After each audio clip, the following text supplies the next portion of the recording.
Est-ce que tu as déjà eu l'impression que tes photos pro te ressemblaient pas vraiment? T'étais là, bien coiffé, bien habillé durant ta séance photo, mais au final, l'image racontait pas grand-chose de toi. Pas ton énergie, pas ton univers, pas ton histoire. Quand on est à la tête de son entreprise, chaque photo devrait être une extension de soi, une façon de dire au monde « Voici qui je suis puis ce que j'incarne ». Aujourd'hui, je te présente une photographe qui fait les choses autrement. Elle ne cherche pas juste la belle lumière, elle cherche la tienne. Celle qui émerge quand tu te sens compris, aligné et pleinement toi. Prête à découvrir cette belle rencontre? C'est parti! Bienvenue dans notre village virtuel où chaque entrepreneur est un artiste qui colore le monde à sa manière. À ta couleur, c'est le rendez-vous où on jase de storytelling puis de personal branding, mais avec une twist. On le fait au service des petites entreprises locales. Ici, on célèbre l'unicité. Chaque entrepreneur que je reçois a réussi à enflammer les réseaux sociaux avec son histoire puis sa personnalité unique en son genre. On va décortiquer comment ils ont réussi à tisser des liens solides avec leur communauté, à créer un impact majeur puis à forger une marque qui leur colle à la peau. Que tu sois à la tête d'une petite entreprise locale ou que tu sois un solopreneur, ici c'est ta nouvelle maison puis il y a une place pour toi dans notre village. En solo ou entre voisins, la porte s'ouvrira à des invités ou même à des figures locales qui ont réussi à faire de leur entreprise ou de leur petit coin de pays le nouveau point de rendez-vous de la communauté. Alors rentre, fais comme chez toi et laisse-toi inspirer. Salut à toi, bienvenue sur le podcast À ta couleur. Aujourd'hui, la voisine sort de sa campagne et vient officiellement en ville.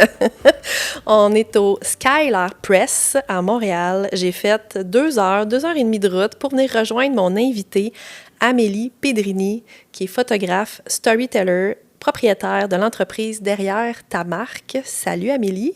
Allô Marie-Pierre! Je suis très contente que tu aies accepté l'invitation. Voilà.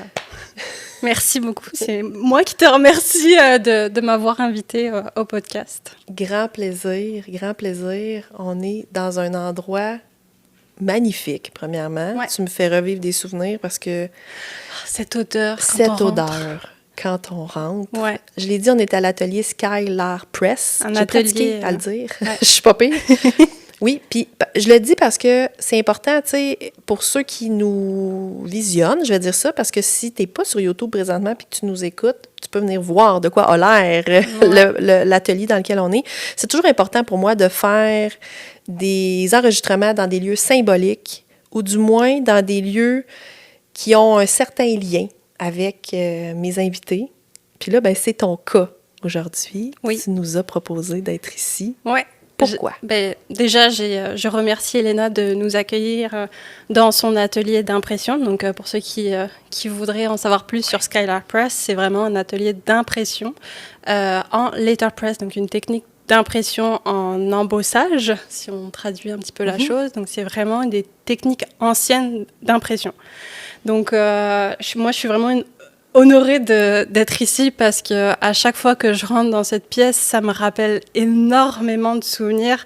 L'odeur de l'encre, l'odeur du papier, l'odeur du bois, etc. Ça vient vraiment me chercher et rappeler des souvenirs dans ma jeunesse. Donc, merci Léna pour l'accueil ici. Ça fait beaucoup plus de sens, comme je te disais, pour moi d'être là, en fait, dans cet espace. Que dans un atelier de photo, enfin dans un studio de photo. Mm-hmm. Et là, tu as une histoire oui. reliée, toi, quand même, à ce lieu-là dans lequel on est. Ouais. J'ai envie que tu nous racontes ça. Oui. L'impression, c'est... l'imprimerie, on va dire, c'est vraiment quelque chose qui me tient à cœur et ça a vraiment un lien pour moi avec derrière ta marque. Quand j'étais petite, j'allais dans un village qui renaissait tous les dimanches de mai. Qui renaissait tous les dimanches de mai? Ouais. C'est vraiment un village où il y a une association qui s'est établie pour faire renaître le village avec différentes maisons, différents établissements, où il y a des bénévoles qui font des métiers, et ça s'appelle les vieux métiers. OK. Là, dans le fond, ce que tu veux dire, j'essaie de comprendre renaître, ouais. dans le sens où, comme à une certaine époque, là. Oui. OK, on est comme exact. dans... Oh, ouais, OK. Ouais. Et il y a 80 métiers, en fait, qui sont présentés dans le village, et je pense, c'était 300 ou 400 bénévoles. Et en fait, moi, j'y étais toute petite. J'ai des photos de moi toute petite jusqu'à, je pense, à 18 ans. Il y avait ma famille, mes grands-parents, le frère de mon grand-père, bref, le cousin de mon père, tu vois, on y allait de façon très... Enfin, tu peux être sûr que tous les dimanches de mai, j'étais dans ce village-là. Qui n'était pas ton village Non, où non, tu non. habitais, là? Non, non, Ok. en fait, il n'y a rien, c'est perdu. Comme un village fantôme abandonné, là. Ouais. OK, quand tu dis renaître, c'est-à-dire que là, tout à coup, pendant... Il y a de la vie, il y a de la vie, ouais. C'est bien fascinant, ça. C'est quel village? C'est où, ça? Je veux y aller! C'est en Lorraine, donc c'est en Meuse. C'est vraiment sur un territoire, en plus, qui est imprégné d'histoire, donc la guerre. Et vraiment, j'ai un attachement envers les métiers d'art, je pense, à cause de ce village-là en particulier, parce que je le connais tellement bien. J'ai découvert des métiers que je connaissais pas. Tu vois, c'est les vieux métiers, donc des métiers anciens qui aujourd'hui n'existent plus ou qui peinent à encore exister. Et dans le village, il y a une partie, en fait, un bâtiment qui est dédié, qui s'appelle la ruelle des artisans. Et dedans, tu as horloger, barbier, chapelière, tisserande, etc.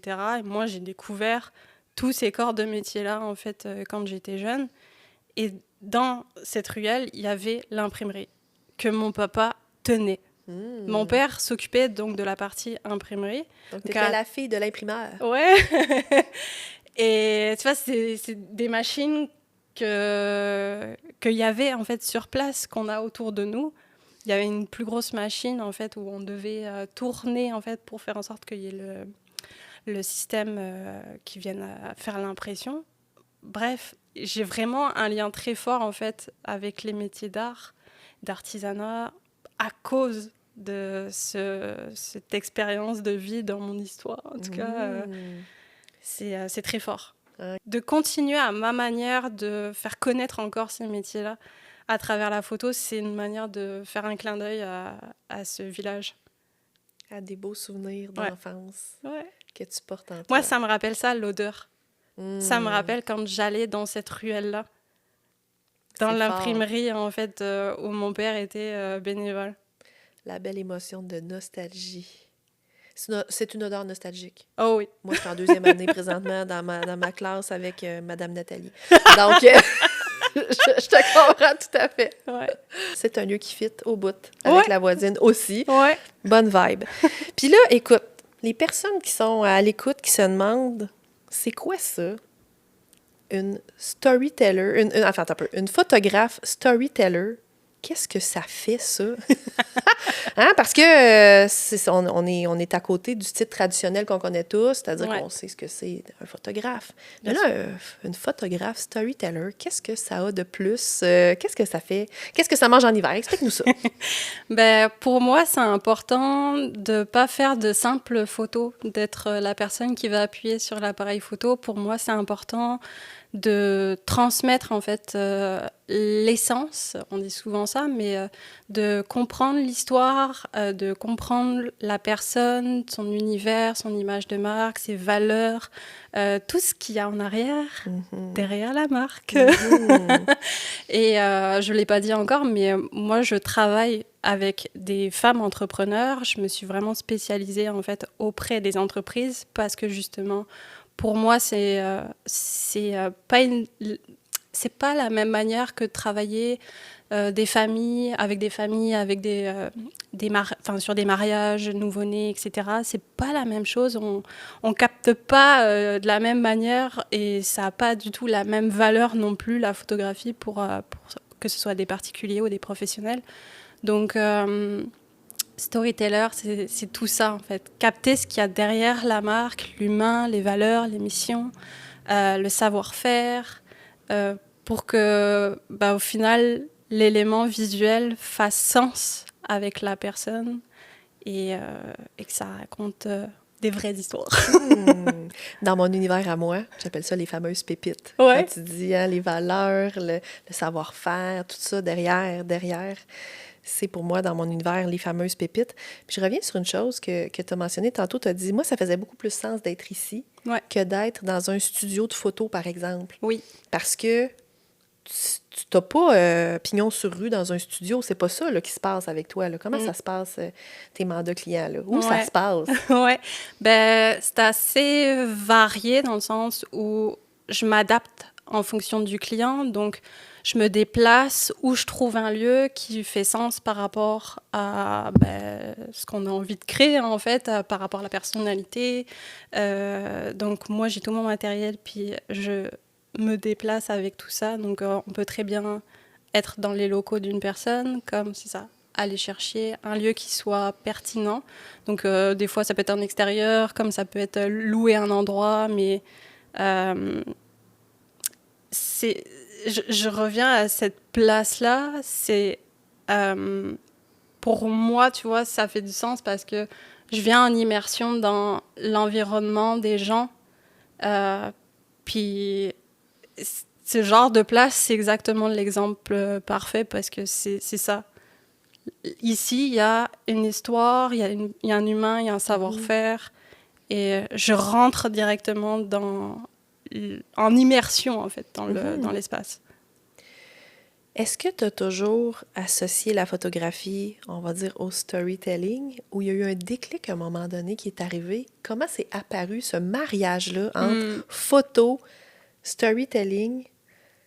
Ouais, c'était pas évident à ce point-là, en fait, quand je me suis lancée.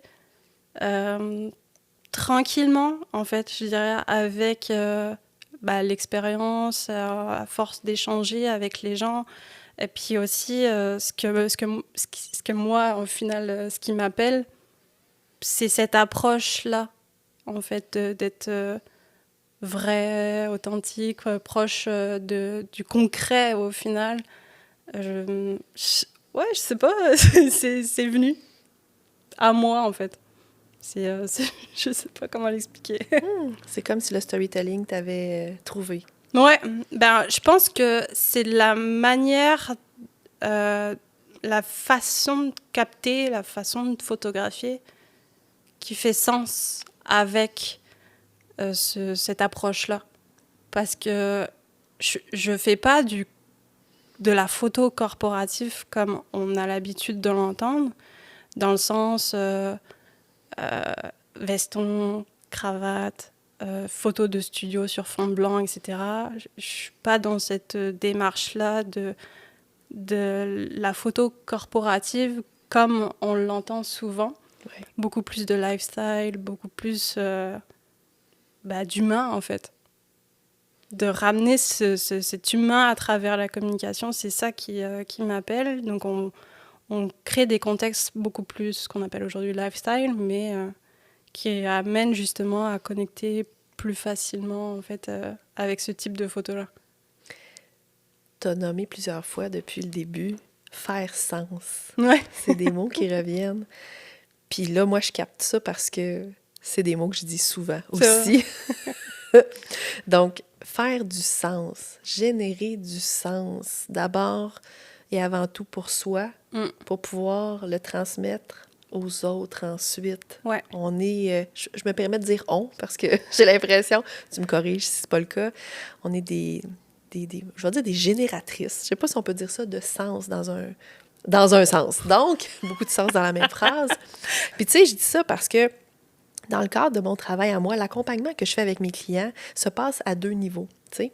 Le premier niveau, c'est la première étape d'identifier les fameuses pépites qu'on porte en soi pour reconnecter avec soi-même, être capable d'apprendre à mieux se connaître à travers ces pépites-là, à travers du storytelling que j'appelle introspectif. Puis la deuxième étape, ensuite de ça, un coup qu'on les a connus, qu'on sait ce qui fait sens pour nous, bien, la deuxième étape, c'est de les révéler. La révélation de ces pépites-là, de les communiquer pour connecter plus profondément avec notre audience. Ouais. Donc, moi, mon travail se passe sur ces 2 axes-là, si on veut, hein, le avant-après même. De ton côté, toi qui es photographe, storyteller, comment ça se passe concrètement, l'accompagnement d'une photographe storyteller, comment tu fais pour aller être en mesure de bien rendre visuellement ce qu'est une personne. Hein? Ouais. L'identité, Bah oui, savoir-faire, savoir-être. c'est tout l'enjeu même, parce que quand tu fais appel à un photographe, tu as envie que la personne elle retransmette vraiment qui t'es, que quand tu vois les photos, tu dis ah oui, effectivement, c'est moi. Donc moi, ce que j'ai mis en place pour justement aller au plus proche, c'est un questionnaire de marque. Et dans le questionnaire de marque, justement, c'est cette partie d'introspection qu'on voit. Donc, comprendre qui tu es, ton histoire, comprendre ta mission, tes valeurs, comprendre ton identité visuelle, qu'est-ce que tu as envie de véhiculer, en fait, à travers tes photos. C'est toute cette partie-là qu'on voit en amont du shooting qui me permet justement de m'imprégner complètement moi, ce que je dis, de l'univers de la personne, pour justement comprendre le projet en entier, au-delà de la personne qui est derrière. C'est vraiment qu'est-ce que tu vois en fait avec ton entreprise. Et tout ça me nourrit pour justement créer visuellement des photos. Des fois, on va dire...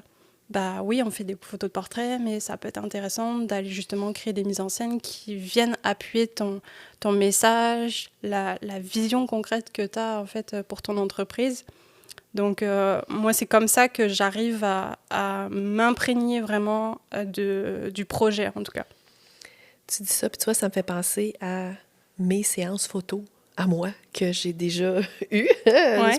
Je te dirais que j'ai à peu près une séance photo annuelle par année, tu sais, avec la voisine. Donc là, je pense que j'en dois en avoir 5, quelque chose comme ça, 5. Je suis dans ma 5e année, donc je dois en avoir 5 à mon actif.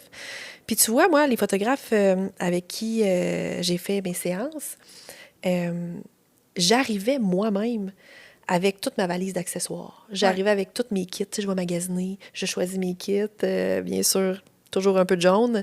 Je vais choisir... c'est ta marque. Les lieux, c'est ma marque, absolument. Hein, tout est dans tout. Je vais choisir les lieux, je vais choisir la vibe, je vais choisir même des fois les meubles. Il y a même des fois où j'ai transporté des meubles. Oh oui, je te dis, mais tu sais, c'est ma force, créer des univers. Là, la voisine, elle a tout un univers qui est avec elle. Donc, je faisais, moi, tout ce travail-là. Pour moi, c'est pas une montagne de faire ça, mais je pense aux entrepreneurs là, pour qui toute cette portion-là, c'est quand même toute une mise en place, toute une réflexion, tu sais, il y a beaucoup de travail derrière ça quand même pour arriver à un résultat qui soit cohérent, qui fasse sens, justement. Là, j'en comprends que toi, cette portion-là, là, tu t'occupes de ça. Oui. Oh, oui. S'il faut chercher un lieu pour justement pour appuyer l'univers de la personne, tu vois, c'est ça qui est bien avec cette approche-là. Mais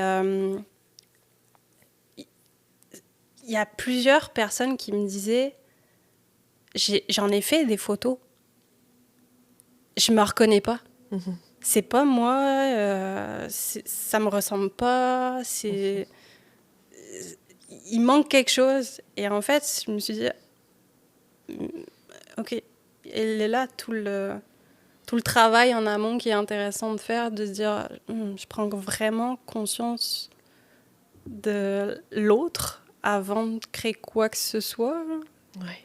Puis, je sais pas, pour moi, c'était comme une évidence de dire, tu veux transmettre quelque chose, donc tu veux vraiment t'imprégner de cette personne pour que elle disait OK, ouais, effectivement, c'est moi. C'est tout un défi, hein. C'est pas simple parce que faut connecter. Quand tu connais facilement les gens, c'est plus facile.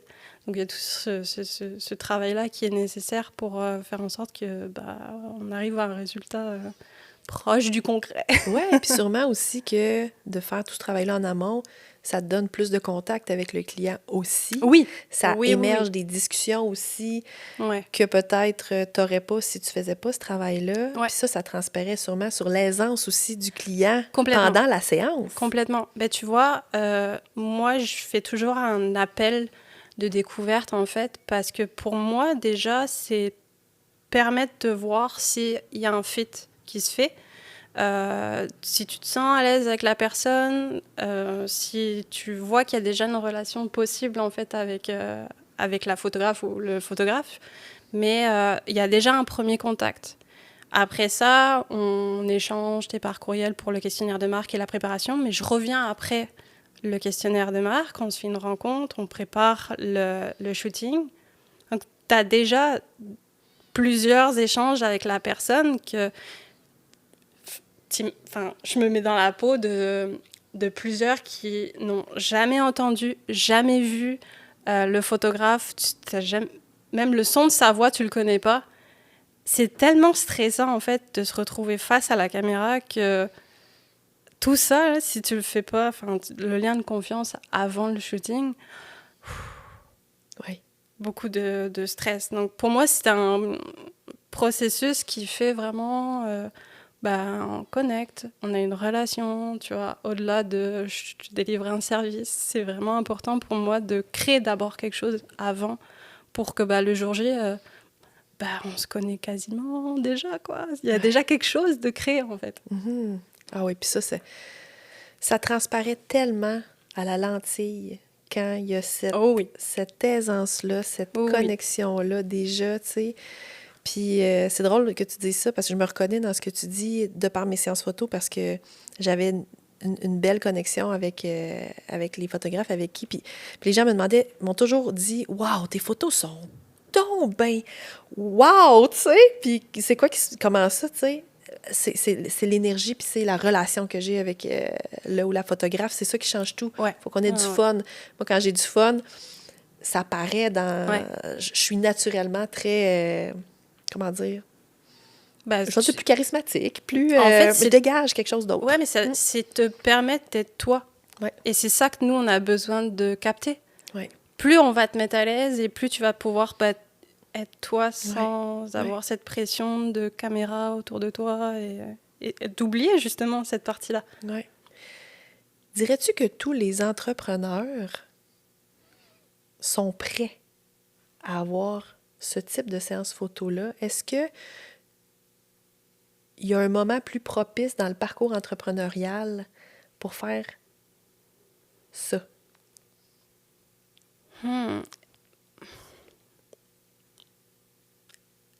J'ai croisé des personnes à différents niveaux, que ce soit en démarrage, en croissance ou même après plusieurs années. Je sais pas, je dirais qu'il y a un certain engagement parce que il y a des personnes qui démarrent et savent tout de suite ce qu'elles veulent, là où elles veulent aller. Parfois, en fait, ça prend du temps avant de savoir vers où tu as envie d'aller, donc tu essayes, etc. Mais je dirais les personnes qui, justement, ont conscience de là où elles ont envie d'aller, donc qu'elles ont déjà travaillé les fondamentaux, ce que j'appelle tout ce qui est vision, mission, valeur, qu'est-ce que tu as envie de faire avec ton entreprise. C'est vraiment plus facile, en tout cas, pour travailler après, quand tu as déjà ces fondamentaux-là qui sont clairs. Ouais. Puis tu vois, que ça soit en démarrage, en croissance, peu importe, ça, là, pour moi, c'est super, super important parce que si tu sais pas ça, en fait, c'est un travail qu'on va faire qui va être plus demandant pour toi parce que ça peut te paraître gros, ce travail d'introspection, ça peut faire peur. Te dire, ouf, attends une minute là. J'ai besoin de mettre quelque chose sur papier qui est concret, quoi. Mm-hmm. Donc, ça peut faire peur, mais il y en a qui m'ont dit merci, parce que justement, ça a permis de remettre les choses à plat, de reprendre du recul sur mon entreprise et de me confirmer que je vais dans la bonne direction. Juste le processus de se poser les questions. Dans mon univers, à moi aussi, dans mon approche aussi, j'ai ça, un formulaire à remplir qui est très introspectif, où des questions sont posées que les gens ne se sont jamais posées. Ouais. Parfois, ouais. Souvent. Donc, ça amène... attends un peu, je me suis jamais posé cette question-là. Ça amène une introspection de profondeur dans les réponses aussi. Et parfois, c'est sûr que la façon que moi je travaille beaucoup avec des questions inconscientes aussi, où est-ce que tu vas sortir ce qui te passe par la tête, puis là-dedans va émerger une pépite que tu n'avais pas vue, tu sais, qui est cachée. Ouais. Tu sais, les trésors cachés, là. Donc, ça fait partie, tu sais, de mon rôle à moi, d'être capable d'aller voir ce que le client n'a pas vu, lui, tu sais, en lui, tu sais. Mais moi, j'aime ça, justement, de laisser les gens le remplir, parce que je pourrais très bien le faire dans une rencontre, en appel ou quoi que ce soit, mais justement, c'est vraiment fait pour que les gens s'assoient à tête reposée, puis que, justement, ce que eux me donnent, ça va être dans leurs propres mots. Ouais. Donc c'est ça, d'aller chercher leur façon de voir, leur manière de s'exprimer, justement. Puis c'est là que tu vas chercher aussi les petites pépites, comme tu dis. Parce que c'est vraiment leur propre vision. C'est ça tout l'intérêt de... Je veux travailler ton univers visuel, je veux m'assurer que ce soit propre à toi et pas le voisin. Oui, clairement. As-tu un exemple, Amélie, concret, une espèce de... Écoute, petite étude de cas maison rapido, là, aujourd'hui, là, juste pour qu'on comprenne bien là, comment ça peut se traduire en photo. Tu as un exemple d'un client ou d'une cliente que tu as accompagné, là, puis que tu peux nous dire, hey, tu sais, il ressortit ça, puis là, voici qu'est-ce qu'on en a fait, où est-ce qu'on est allé un peu, juste donner une idée de jusqu'où tu vas, puis qu'est-ce que ça peut représenter. Mettons, Cadence Coaching est venue vers moi au moment où elle retravaillait son site web. Elle avait aussi envie d'être très présente sur les réseaux sociaux et commencer à faire de la pub, etc. Donc, il y avait un enjeu de communication qui était à la base pour venir vers moi. Et à ce moment-là, donc, quand on a fait le travail du questionnaire de marque, elle, ce qui en était ressorti, parce que Cadence Coaching, c'est une entreprise d'accompagnement, en fait, pour les personnes qui veulent faire de la course à pied. Et donc, d'aller comprendre, OK, tu veux faire de la course à pied, OK, à qui ça s'adresse? Moi, j'ai des valeurs d'inclusivité, j'ai des valeurs, justement, de communauté, de bien-être, si je me souviens bien de toutes les valeurs, tu vois. Mais il y avait cet enjeu-là, et elle me disait, moi, ce que je veux à travers Cadence Coaching, c'est de faire en sorte que les gens s'accomplissent à travers la course à pied, dans un esprit de communauté. Donc, c'est propre à elle, c'est ses mots, donc c'est ça, sur ça que moi, je me suis basée. Beau défi. Toi, tu dois, après ça, prendre ça. Ouais. Et donc, après, on travaille, OK, on a fait ensemble des photos donc, de l'équipe, pour quand même avoir cet esprit, on montre les humains qui sont dans l'équipe. On a fait des visuels qui viennent transmettre cet esprit de communauté. Oui, on est dans l'univers de la course à pied, donc d'avoir plusieurs profils, hommes, femmes, différentes, montrer la diversité pour justement illustrer ces valeurs-là et la mission qu'elle s'est donnée en fait. Donc c'était des mises en scène de personnes, donc montrer la communauté que Cadence Coaching avait envie de créer. Donc là, pour le coup, tu vois, on n'est pas dans du produit, on est vraiment dans un service, mais ça vient transmettre sa façon de voir la course à pied, un service de course à pied, d'accompagnement. Donc, il y avait ça. Si tu veux, je peux trouver d'autres exemples. Mais ceux qui te viennent, écoute, je trouve ça intéressant quand même parce que ça veut dire qu'il y aurait une autre entreprise, un autre entrepreneur qui te contacterait, qui fait aussi du coaching de course à pied. Ouais. Tu sais, en fait, on pourrait dire le même service. Oui. Hein, mais avec une approche des valeurs complètement différente. Puis là, ça serait pas la même scène. C'est ça. En fait, c'est de comprendre justement OK, toi, c'est quoi que tu as envie d'offrir exactement? C'est quoi ta mission? Et il y en a, tu vois, mettons des gyms, on est plus sur le bien-être, l'esthétique, le côté jeune, etc. Si j'y vais vraiment à l'extrême de ce qu'on pense souvent des salles de sport, on prône souvent la beauté, les six-packs, c'est tout ce que tu veux. Mais c'est ça que j'aime avec cette démarche, de dire, tu as 2 concurrents côte à côte.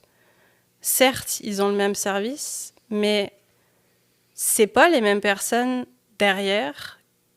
Leur cheminement pour arriver à leur projet d'entreprise, leur façon de voir leur propre entreprise, leurs valeurs, en fait, à qui ils ont envie de s'adresser. Tout ça, en fait que visuellement, ça peut avoir une différence. Parce qu'il y a tellement de critères qui viennent être pris en considération pour le transmettre. On est loin là, du studio de photos. Là, moi, j'ai l'image là, du studio de photos où est-ce qu'on nous demandait, ça m'est déjà arrivé il y a longtemps, là, mais d'être en jeans avec un T-shirt blanc, nu-pied, la fameuse photo. Mais ça se peut que, pour certains, c'est ça. Mm-hmm. Que ça soit des photos en studio. Mais dans ce cas-là, on adapte ton univers. Je pense à une clinique, justement, une thérapeute. On est dans un cadre très bureau, entre guillemets, mais on est dans un univers qui représente son style, avec son approche à elle, ses petits éléments, ses détails, sa personnalité, tu vois, la façon de s'habiller. Les mises en scène sont pensées pour justement que ça soit cohérent avec sa façon de voir à elle. Mais parce que justement, ça fait du sens pour elle d'être en studio. Elle aurait eu un local, on aurait pu aller dans le local, mais elle n'avait pas de local. Donc, c'est cette particularité de mes services, c'est que je m'adapte en fonction du besoin, en fonction du client, quoi. C'est du sur-mesure. Ouais. C'est du sur-mesure. Ça me semble être quand même assez unique.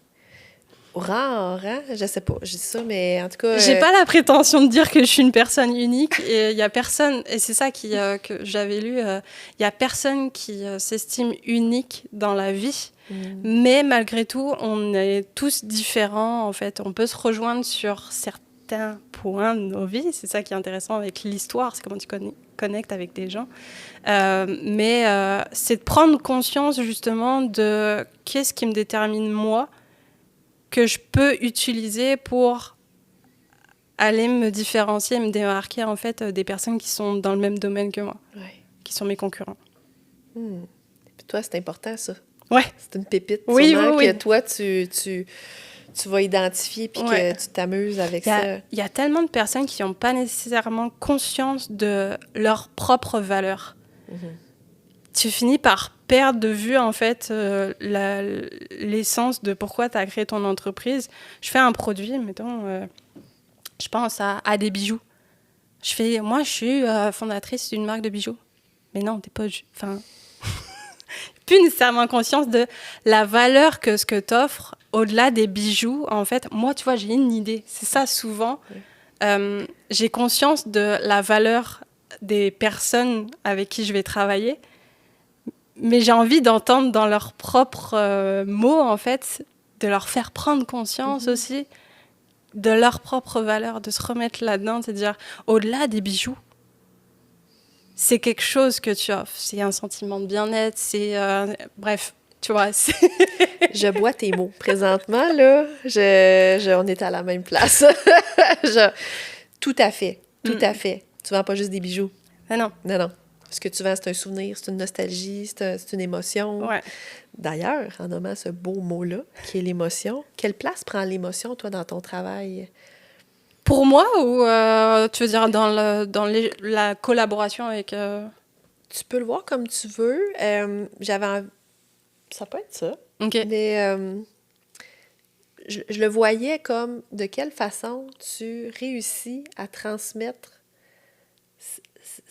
cette émotion-là. Je m'explique, je me reprends. Quand je crée du contenu, je vais toujours me poser la question, quelle émotion je veux faire ressentir avec ce contenu-là? On s'entend? Moi, je travaille avec les mots.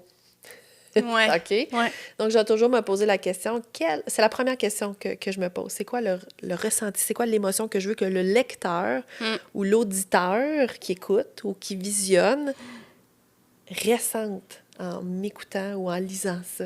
Est-ce que l'émotion, toi, tu la travailles comme ça aussi? Bref. Ouais, c'est une bonne question. Parce que chaque photo véhicule d'une façon qui est complètement différente, je pense. C'est une bonne question. Ouais, hein? c'est une bonne question parce que tu vois, on en parle dans le questionnaire de qu'est-ce que tu as envie de véhiculer justement. Puis là, on parle justement de. Il y a le côté. Au-delà du côté esthétique, il y a le côté émotionnel, mais tu vois, je pense que ça dépend vraiment de ce qu'on est en train de créer. Tu sais, un portrait ou des photos de savoir-faire ou des photos de produits, pour moi, c'est pas du tout la même émotion. Tout à fait. Fait que ça dépend vraiment.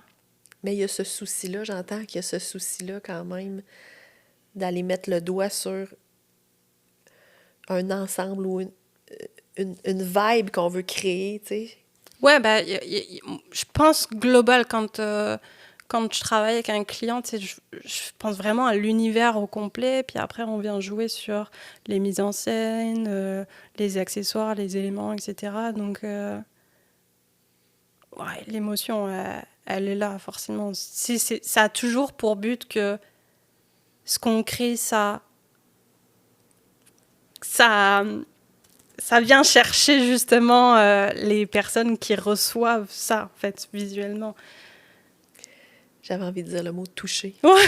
Je voulais pas t'enlever les mots de la bouche, mais ça touche. Ouais, c'est ça. De quelle façon ça vient toucher? Ouais. Je pose la question parce que, tu sais, moi, je me préoccupe beaucoup de ça avec les mots. Puis j'ai été agréablement, pas surprise, mais je trouve ça vraiment le fun aussi quand j'ai fait l'audio branding, c'est-à-dire Émilie Laliberté n'aimera pas que je dise mon jingle. Je dis toujours ça, là, dans commun des mortels comprennent bien l'univers audio de mon podcast, la musique d'introduction. Il y avait cette question-là aussi qu'Émilie demande justement de lui envoyer de la musique, des extraits de chansons, de vidéos, de séries qui mettent dans l'état que tu veux que ton auditeur dans lequel soit en t'écoutant, en écoutant le jingle de ton podcast. J'ai trouvé ça tellement brillant, parce que moi, je travaille ça avec les mots, mais j'avais pas travaillé ça avec l'écoute. Ouais. Tu vois, fait que je me disais, elle travaille les émotions de cette façon-là. J'ai trouvé ça incroyable.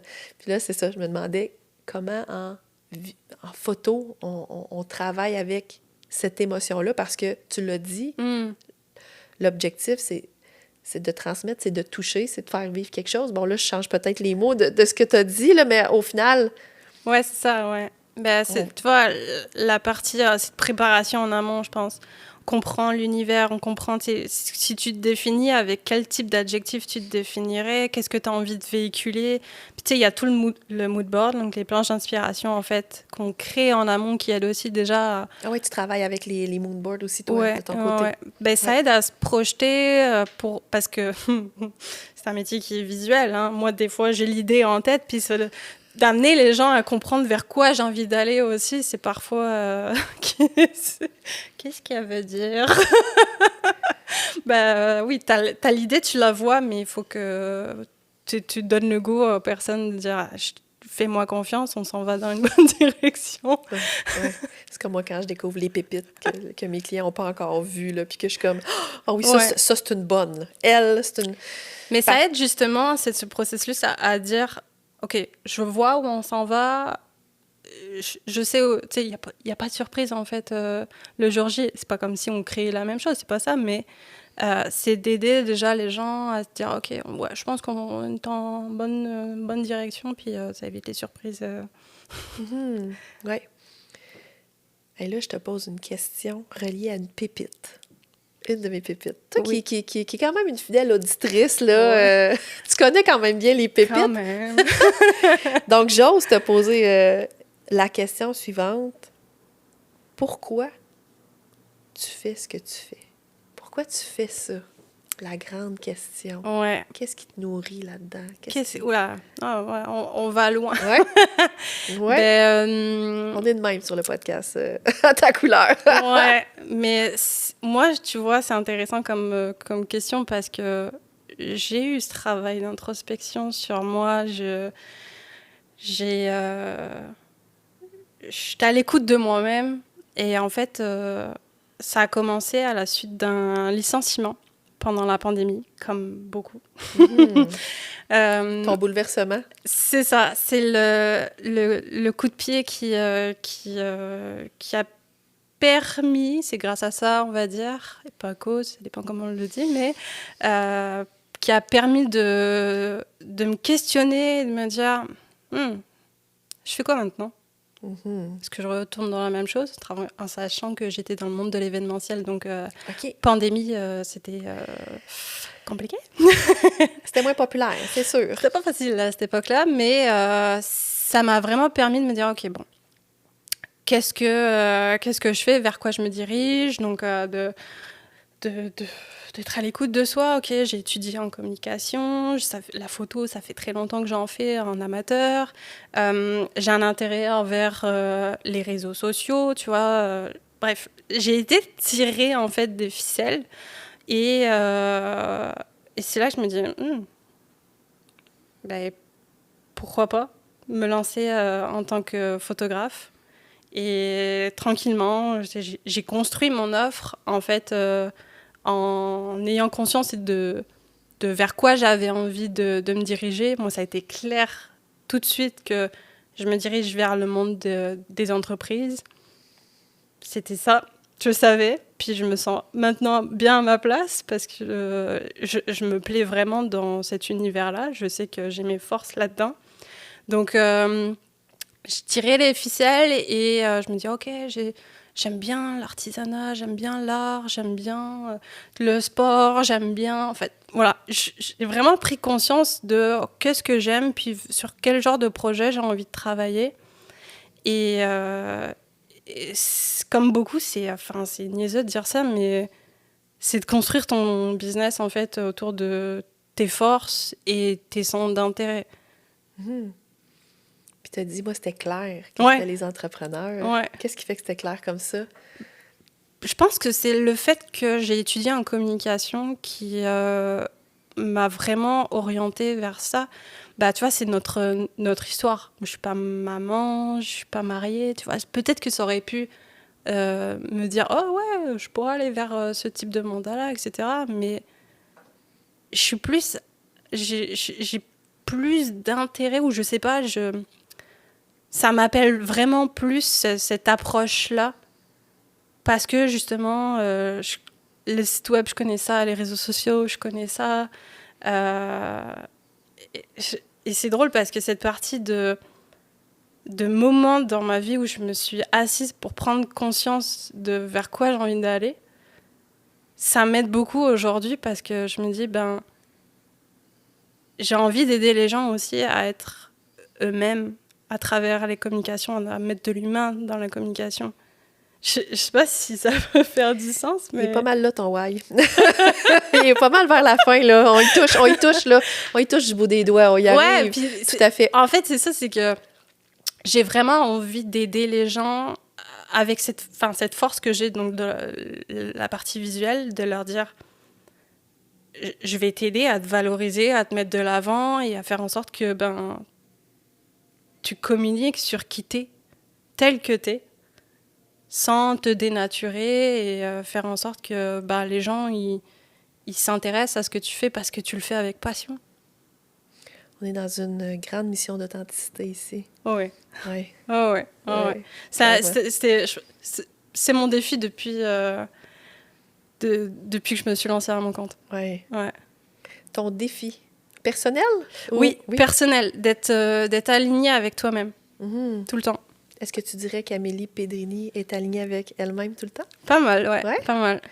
Si on devait faire une séance photo d'Amélie, qu'est-ce qu'on retrouverait dans son univers? Ça serait où? Ça serait...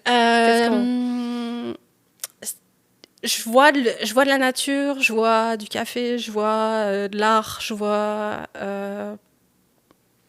Qu'est-ce que je vois d'autre? Ouais. Du sport. Je vois plein de choses. Je vois à la fois la fille qui est derrière la caméra, mais qui est aussi... il y a de la vie derrière aussi. Il n'y a pas juste la photo dans ma vie, quoi. Intéressant. Ouais, il y a plein de... les loisirs créatifs, le sport, la nature. Une touche à tout. Je sais pas. Beaucoup d'intérêt. Je suis contente, Amélie, qu'on ait eu la chance de se parler parce que, en plus, je dois le dire, t'as été une belle surprise dans le parcours parce que t'étais pas prévue en début de saison. C'est ça qui est beau dans l'histoire parce que, en début de saison, quand j'ai annoncé la brochette d'invités, qui était comme déterminée d'avance, tu faisais pas partie de cette brochette-là au départ. On s'était pas connus encore, on s'était pas encore rencontrés. Et là, on s'est fait un appel, on s'est rencontrés, on a connecté ensemble. Puis spontanément, je t'ai dit, viendrais-tu sur mon podcast? Ouais. J'ai senti toute la richesse que tu pouvais apporter pour mes auditeurs, entrepreneurs, ta clientèle cible préférée. Je me suis dit, en tant qu'entrepreneur, on a à passer par cette étape-là de la séance photo. En tout cas, du moins, ça arrive bien souvent dans nos vies. Pour certains, c'est une étape super plaisante. Pour d'autres, c'est une étape plus stressante. Ouais. Puis toute la portion de la connaissance de soi qui est aussi importante à cette étape-là pour être en mesure, justement, comme tu l'as dit, d'aller faire sortir qui on est, répondre à des questions que des fois, peut-être, on est... Oh, ça fait longtemps qu'on n'a pas fait. C'est un exercice qui, en soi, permet de faire un pas de plus, déjà, à la rencontre de soi-même vers les autres. Donc, tout ça pour dire que je suis contente de t'avoir invité sur le fly. Merci. Ça a donné lieu à une super discussion. Pour les personnes qui ont envie de connaître derrière ta marque, qui ont envie de connecter avec la fille derrière ta marque, Amélie, où est-ce qu'ils peuvent te rejoindre le plus facilement? La plateforme où je suis le plus présente, c'est sur Instagram. Après, LinkedIn ou sur mon site web. Merveilleux. Évidemment, tous les liens vers toi, parce qu'on a discuté, vont se retrouver dans les notes de l'épisode. Je te remercie énormément. Merci pour l'accueil. Pour l'accueil. Dans le podcast. Merci pour l'accueil ici, où est-ce qu'on est présentement. Je te remercie. Je le rappelle, on est au Skylar Press, un endroit qui sent les souvenirs, la nostalgie et l'enfance, la petite école pour moi. Merci à Elena pour l'emprunt, l'accueil du lieu. Donc, pour toi qui nous écoutes, je te donne rendez-vous dans 2 semaines pour un épisode solo. Salut! J'espère que tu repars avec de nouvelles idées pour colorer ta propre histoire et pour connecter avec ta communauté. Continue à te démarquer, à créer des liens en apportant ta touche perso. Puis d'ici là, si tu as apprécié notre moment ensemble aujourd'hui, ça serait génial si tu pouvais laisser un avis sur le podcast. C'est comme un petit signe de la main quand on se croise dans notre village virtuel. Ça me réchauffe le cœur puis ça me donne une meilleure idée de ce qui t'intéresse vraiment. N'hésite pas non plus à partager cet épisode-là avec tes amis ou sur les réseaux sociaux. Puis si tu veux continuer la discussion, utilise le tag La Voisine Pro sur Instagram. Ça va me faire vraiment plaisir d'échanger avec toi. On se retrouve très bientôt pour une nouvelle discussion entre voisins.